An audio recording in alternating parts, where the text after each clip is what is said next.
Hello दोस्तों, हम लोग एक नई वीडियो में आ चुके हैं जिसका नाम है फिफ्थ जनरेशन ऑफ कंप्यूटर।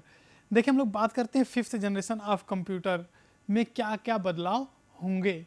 ठीक है, देखिए हम लोग क्या करेंगे। अब यहाँ पे देखिए एक टाइम पीरियड देखिए यहाँ पे बताया गया है प्रेजेंट एंड फ्यूचर। और सॉरी, नेक्स्ट क्या बताया गया है, प्रेजेंट एंड नेक्स्ट, अर्थात यहाँ पे फ्यूचर शब्द भी इस्तेमाल कर सकते हैं, अर्थात आगे की बात की जा रही है। यहाँ पे देखिए ये जो आपका फिफ्थ जनरेशन का कंप्यूटर है ये अंडर डेवलपमेंट है, अर्थात जो आपका फिफ्थ जनरेशन का कंप्यूटर है ये अभी भी डेवलप किया जा रहा है, अभी डेवलप हुआ नहीं है पूर्ण रूप से। इसमें क्या किए जा रहे हैं, बदलाव निरंतर किए जा रहे हैं, समझ रहे हैं। तो इसमें एक शब्द आता रहेगा हमेशा कि होगा होगा, मतलब कि हम लोग क्या करेंगे, भविष्य की बात करेंगे कि ऐसे ऐसी चीज़ें बदलाव हो सकती हैं। ठीक है, यहाँ पे देखिए जो मेन पॉइंट है ये 3 पॉइंट में कवर कर दिया गया है कि इसमें क्या क्या चेंजेज होने वाले हैं या क्या क्या उसके की पॉइंट होंगे। जो फिफ्थ जनरेशन का कंप्यूटर होगा उसकी की पॉइंट क्या होगी, समझिए। तो यहाँ पे हम लोग सबसे पहले बात कर लेते हैं लार्ज स्केल इंटीग्रेटेड चिप की। तो कह रहा है कि जो लार्ज स्केल इंटीग्रेटेड चिप है can be used as a circuit for processing and memory storage. देखिए पिछले जनरेशन में हम लोग इस्तेमाल किए थे किसका, माइक्रो प्रोसेसर का इस्तेमाल किए थे। अब माइक्रो प्रोसेसर का दूसरा नाम क्या बताया था मैं आप लोगों को, कमेंट के थ्रू अभी करेंगे, है ना ताकि मैं लिख देता हूँ। देखिए VLSI, very large scale integrated circuit, very large scale integrated circuit की बात की जा रही है। यहाँ पे बात कर रहा है किसका, लार्ज स्केल इंटीग्रेटेड चिप का, मतलब उसी सर्किट की बात कर रहा है ना, सर्किट यहाँ शब्द दिया गया है, समझ गए।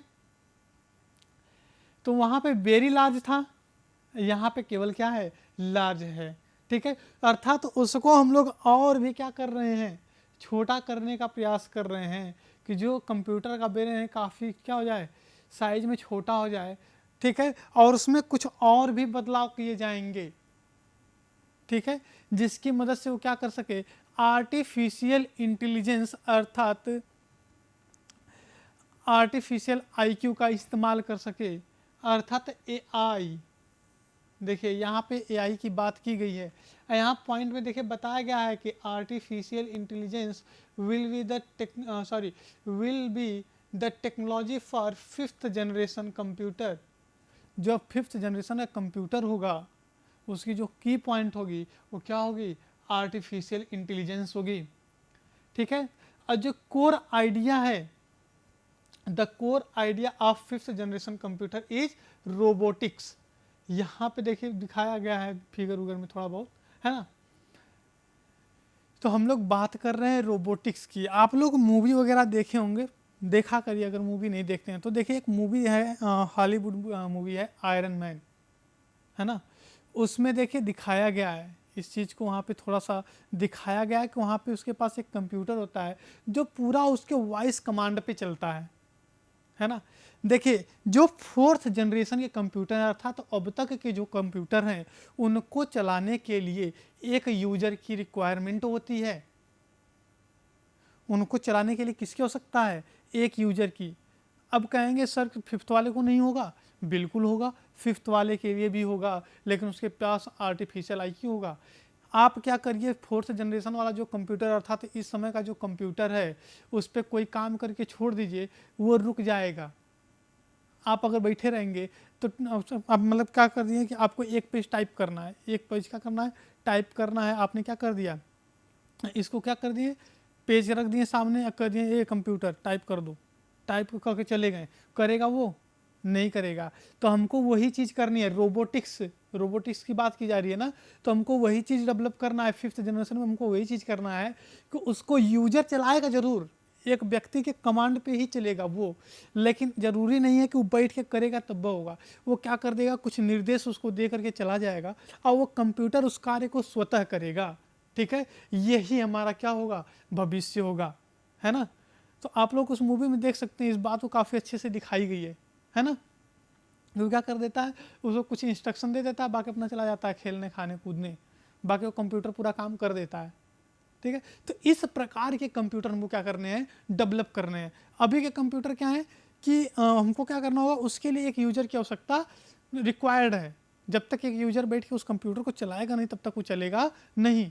फोर्थ जनरेशन तक की बात की जा रही है कि बिना यूजर के कंप्यूटर नहीं चलेगा। लेकिन फिफ्थ में हम क्या करना चाहते हैं कि कंप्यूटर स्वतः क्या कर ले, कार्य को कर दे, है ना।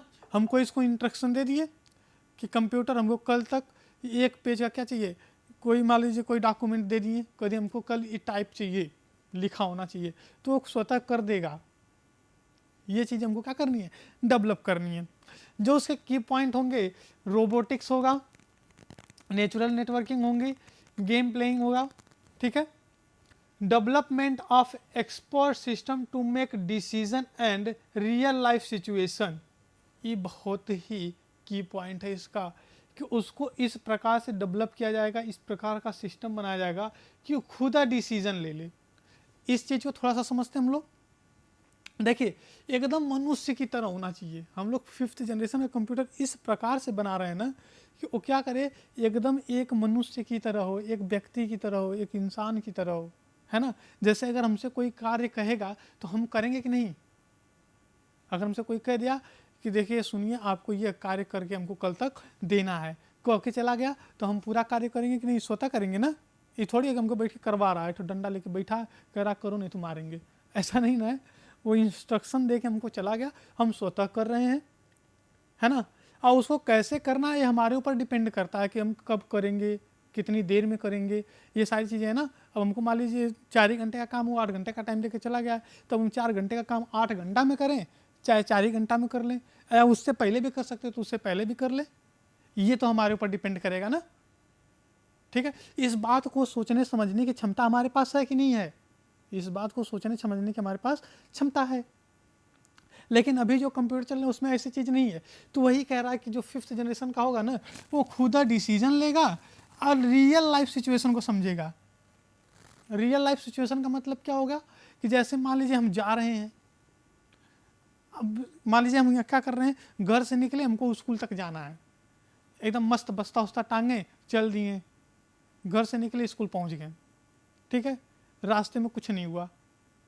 लेकिन सपोज करिए हम जा रहे हैं, रास्ते में तब तक सांप आ गया, है ना। तो अब उससे हमको कैसे हैंडल हो, मतलब उस सिचुएशन को कैसे हैंडल करना है, तो हम अपने दिमाग से सोचेंगे कि इसको निपटा दें, है ना, भगा दें या खुद भाग जाएं। ये सारी चीज़ें हम खुद डिसीजन लेंगे ना। और वो रियल मतलब क्या है, रियल टाइम है।